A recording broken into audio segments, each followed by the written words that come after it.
C'est un séisme silencieux qui ravage le cœur du Sahel, une tragédie dont on ne vous donne que les chiffres officiels, mais jamais la réalité humaine.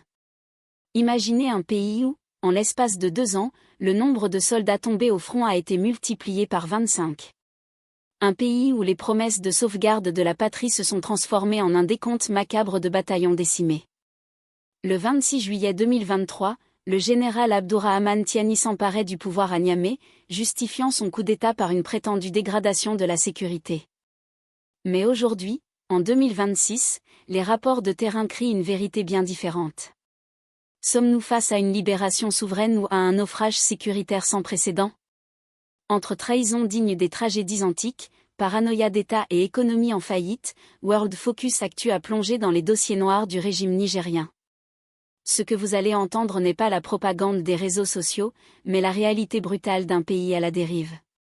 Le Niger est aujourd'hui le point de bascule de tout le continent africain. Depuis le renversement du président élu Mohamed Bazoum, le pays s'est enfermé dans une transition militaire dont l'horizon semble s'éloigner chaque jour un peu plus. Le général Tiani et son Conseil national pour la sauvegarde de la patrie ont promis une refondation totale, mais 2 ans et demi après, quel est le bilan réel ? Pour comprendre la situation actuelle, il faut revenir à l'acte fondateur du 26 juillet 2023. Ce n'est pas seulement un coup d'État, c'est une tragédie politique que les historiens comparent déjà à l'assassinat de Jules César par Brutus.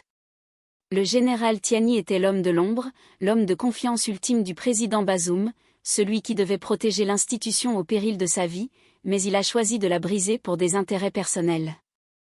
Cette trahison a plongé le Niger dans une incertitude totale car en expulsant les forces occidentales, le pays a perdu ses yeux et ses oreilles. Plus de drones de surveillance en continu, plus de partage de renseignements satellites en temps réel, et le désert est devenu un boulevard pour l'État islamique et Al-Qaïda. Parlons des chiffres, car ils sont le témoin silencieux de la faillite.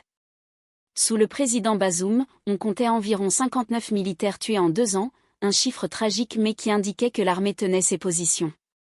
Mais depuis que Tiani a pris les commandes, le Niger vit une véritable hécatombe avec plus de 1480 militaires tués. C'est l'équivalent de 3 bataillons interarmés complets qui ont été rayés de la carte en seulement 2 ans. On ne parle plus de défense, on parle d'une armée qui se fait massacrer dans des embuscades audacieuses pendant que la hiérarchie militaire s'occupe de politique à Niamey.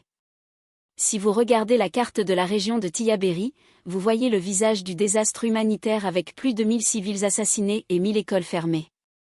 L'avenir de la jeunesse nigérienne est sacrifié et sans éducation, ces enfants deviennent les recrues de demain pour les djihadistes.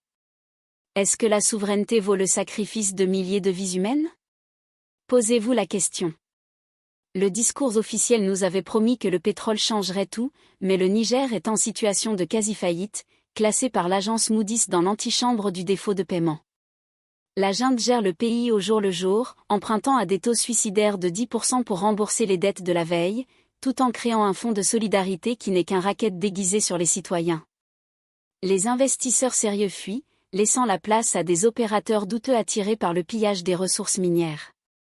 Pour remplacer les partenaires traditionnels, Tiani a choisi la Russie, mais à part des campagnes de désinformation massive sur TikTok, le bilan est nul. La Russie ne construit pas d'écoles, elle fournit des mercenaires qui coûtent une fortune sans freiner l'avancée terroriste. Pendant ce temps, la paranoïa s'installe à Niamey où les services de renseignement traquent désormais les opposants et les journalistes plutôt que les terroristes. Le régime a divisé le pays entre vrais patriotes et traîtres, brisant la cohésion nationale. Le 26 mars 2025, le général Tiani a franchi le point de non-retour en se nommant président pour 5 ans et en dissolvant tous les partis politiques. Même l'identité du pays est instrumentalisée en imposant le Haoussa comme langue nationale dominante, jouant avec le feu des tensions ethniques. On assiste à une concentration totale du pouvoir entre les mains d'un seul clan. Quel est donc le vrai bilan d'Abdourahmane Tiani ? Un pays souverain dans ses slogans, mais fragile dans ses fondations, avec 1480 soldats sacrifiés et une économie à genoux. Tout comme l'incertitude qui entoure l'organisation de la CAN 2026, le Niger traverse une zone de turbulence dont personne ne connaît l'issue. Le général Tiani a-t-il sauvé la patrie ou son propre fauteuil ? La réponse se trouve dans les larmes des veuves et le silence des écoles abandonnées. Merci d'avoir suivi cette enquête sur World Focus Actu. N'oubliez pas de vous abonner et de partager cette vidéo pour que la vérité circule, car l'info doit regarder le monde dans les yeux. À très bientôt.